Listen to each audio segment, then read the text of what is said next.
JD Vance, proclaiming Jesus Christ like no other vice president in U.S. history.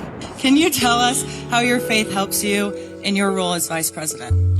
Well, I appreciate that. That is a very good question. And this is another way in which Charlie has affected my life. I would say that I grew up, again, in a generation where even if people had very deep personal faith, they didn't talk about their faith a whole lot.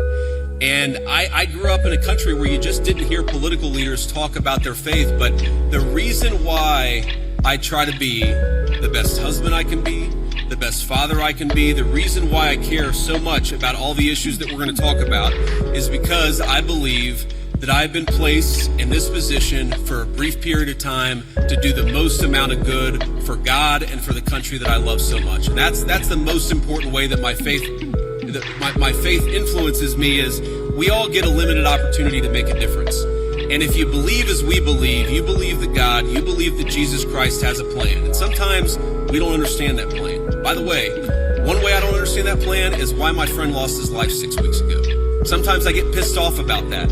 But what I remind myself is that there is a deeper rhythm, that Jesus Christ is the author of the fate of human history, and we are charged to do everything that we can to effectuate that vision, to make our country a more virtuous place, a more prosperous place where people can raise a family and not be persecuted for their faith, but teach their children their faith. That recognition that all of us have a duty.